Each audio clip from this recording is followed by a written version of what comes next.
Hello and very good afternoon. नमस्कार। स्वागत आपका प्राइम न्यूज के डिजिटल प्लेटफॉर्म पर और मैं हूं आपके साथ पंकज पांडे।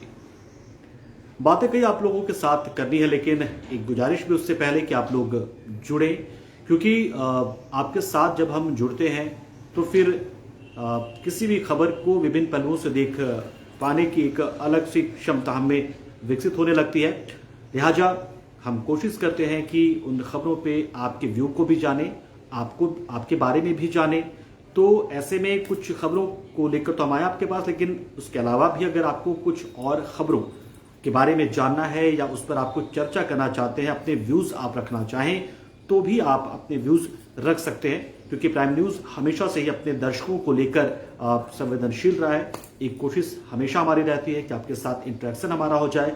दूसरी कोशिश ये होती है कि आपकी ओर से जो सवाल पूछे जाएं उसका जवाब हम दे पाएं। और तीसरी कोशिश ये भी रहती है कि आपके जरिए यदि कोई इंफॉर्मेशन या कोई खबर हम तक पहुंचे तो उसको हम कवर करें और एक छोटा सा योगदान समाज के लिए हमारा भी हो। अगर कहीं पर नाली खराब है, कहीं सड़क टूट गई है, कहीं पानी की समस्या है, तो इसको लेकर हम कोशिश करते हैं कि हम आप में से बहुत सारे दर्शक हम तक उन खबरों को पहुंचाते हैं। उसके बाद हम हमारे जो रिपोर्टर्स होते हैं उन तक की जानकारी देते हैं और फिर वहाँ के जो रिपोर्टर्स हमारे होते हैं वो उन खबरों को काफ़ी प्रमुखता के साथ दिखाते हैं, तवज्जो के साथ कवर करते हैं और हम उन्हें दिखाते हैं, जिसके बाद प्रशासन पर कहीं ना कहीं जू भी रहता है।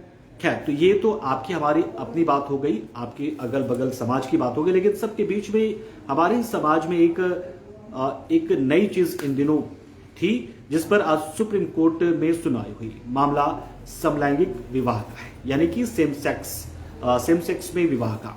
इसको लेकर हमने समाज में आपने देखा होगा, सुना होगा कि बहुत सारे ऐसे लोग होते हैं जिनमें एक डिफॉर्मिटी होती है। डिफॉर्मिटी इसे अपना कहें नेचुरली, क्योंकि ये तो ईश्वर और कुदरत की देन है कि अगर कोई, जैसे कि आपने देखा होगा LGBTQ या IA, ऐसे बहुत सारे हैं, लेस्बियन, गे, बाइसेक्सुअल, ट्रांसजेंडर।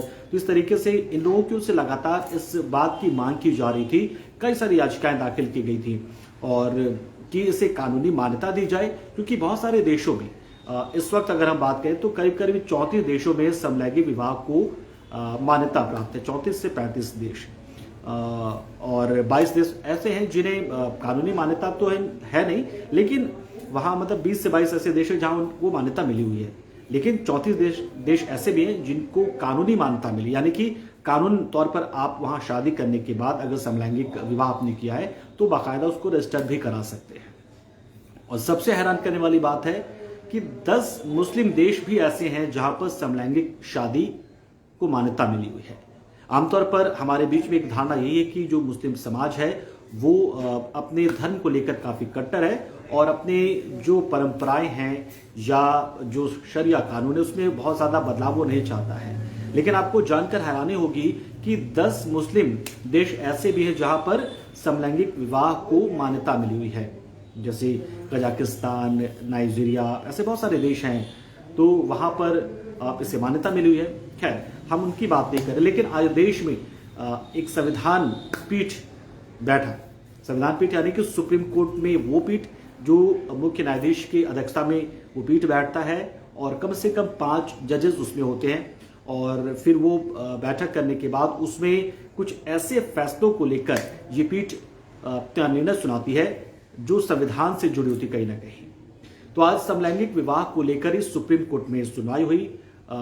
भारत के मुख्य न्यायाधीश DY चंद्रचूड़ की अगुवाई में और 4 जज थे, 5 लोगों की बेंच बैठी और इस संविधान पीठ ने इस मामले पर सुनवाई करते हुए तमाम तरीकों को लेकर नसीहतें दी, निर्देश भी दिए, लेकिन अंततः कोर्ट ने यह साफ कर दिया कि एक ऐसा मामला है जिसमें सरकार ही कुछ कर सकती है, क्योंकि सरकार ही नीति निर्माता है, यानी कि सरकार ही पॉलिसी मेकर है।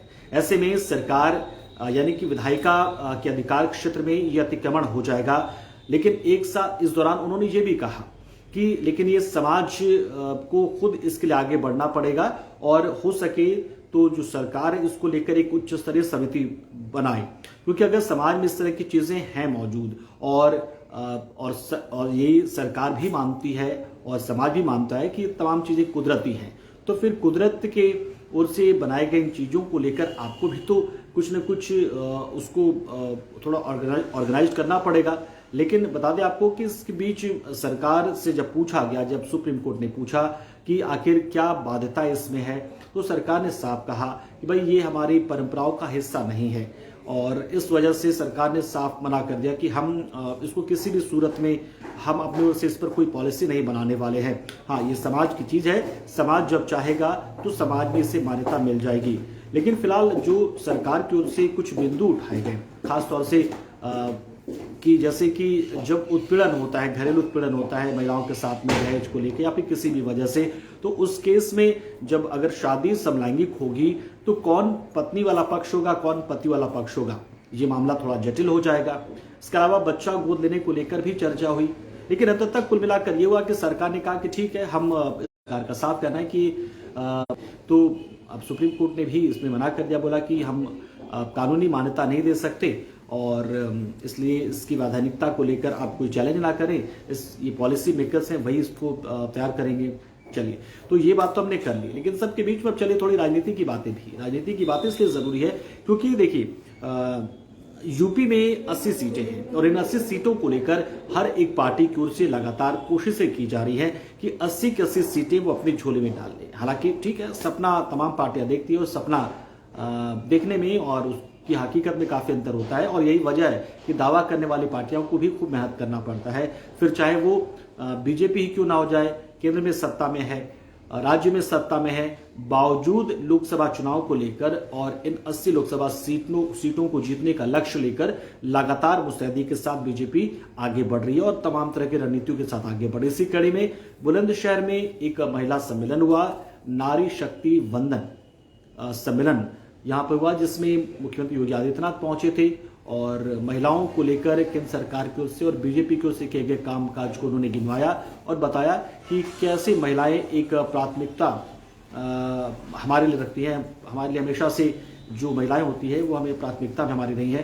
तो ऐसे में एक बड़ा फैसला यहाँ पर लिया हुआ बीजेपी ने और महिला सम्मेलन वो बुला रही है, और इस दौरान लगातार उन उपलब्धियों को गिनवाया जा रहा है कि कैसे हमने महिलाओं के सम्मान के लिए शौचालय बनवाया, हमने महिलाओं के स्वास्थ्य को बेहतर रखने के लिए उज्ज्वला योजना शुरू की, हमने उनको आर्थिक रूप से स्वावलंबी बनाने के लिए जनधन खाते शुरू किए, हम उनके लिए कैसे महिला स्वयं सहायता समूह के जरिए उनकी आर्थिक हालत को सुधारने में लगे हुए ताकि वो इज्जत के साथ और गर्व से सीना चौड़ा करके वो अपने सर उठाकर वो इस समाज में रहें। तो इस तरीके से लगातार कोशिशें बीजेपी की ओर से हो रही, महिला सम्मेलन इसी कड़ी में, और इसके साथ साथ दलित सम्मेलन भी, क्योंकि जहां एक और जातिगत जनगणना की बात की जा रही है, वहीं दूसरी ओर बीजेपी का ये साफ कहना है कि हम जाति पाति भरोसा नहीं करते हैं, हम तो बस यही जानते हैं कि एक हिस्सा पुरुष का होता है और एक हिस्सा महिलाओं का होता है, यानी कि आधे वोटर्स जो हैं वो महिला हैं, आधे पुरुष हैं, और हम इसी तरीके से महिलाओं के सम्मान, क्योंकि महिलाओं की ओर से लगातार हमें सपोर्ट मिल रहा है और महिलाओं का साथ हमें मिल रहा है। हम चाहते हैं कि हमारे देश की महिलाएं, हमारी माताएं, हमारी बहनें आगे बढ़े, सक्षम हो, और इसलिए हम नारी शक्ति वंदन अधिनियम लेकर आए।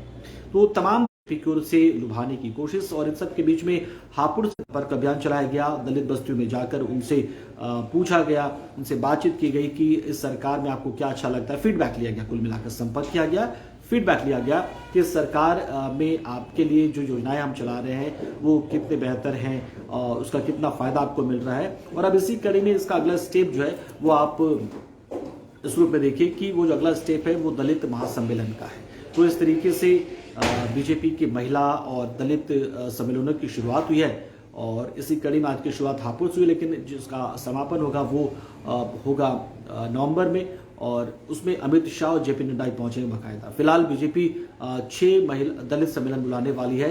6 जो सांगठनिक क्षेत्र हैं बीजेपी के, तो उन्हें सांगठनिक क्षेत्रों में ये सम्मेलन बुलाए जाएंगे। हापुड़ के बाद फिर कानपुर है, कानपुर के बाद फिर ऐसे करके मतलब है लखनऊ है, वाराणसी, इस तरीके से 6 जगहों पर दलित सम्मेलन है।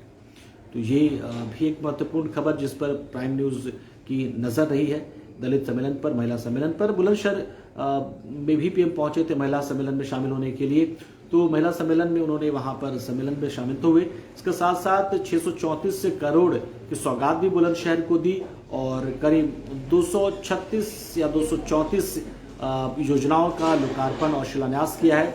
तो इस तरीके से बीजेपी एक रणनीति के साथ में आगे बढ़ रही है। तो यही तमाम खबरें हैं जिनको हम लगातार जिस पर हम चर्चा कर रहे थे। और मौसम को लेकर भी हमारी नजर रही। मौसम तो जाहिर सी बात है कि मौसम का मिजाज बिगड़ा है, लेकिन ये अच्छा है क्योंकि एक गर्मी जैसे हालात से हम लोग गुजर रहे थे, क्योंकि बारिश खत्म होने के बाद से उमस वाली गर्मी का तो एहसास हो ही रहा था।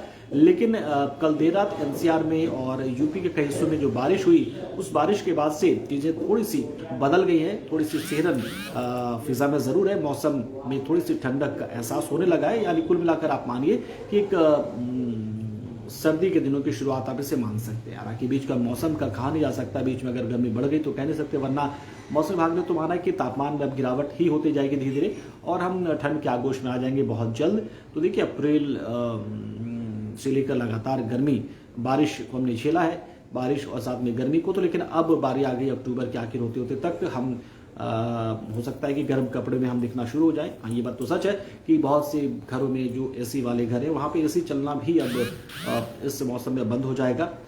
तो चलिए बातचीत के सिलसिले को यहाँ पर हम रोकते हैं। कल फिर मुलाकात होगी कुछ खास खबरों के साथ में, मुलाकात आपके साथ लगातार। तो आप बने रहिए हमारे साथ। नमस्कार।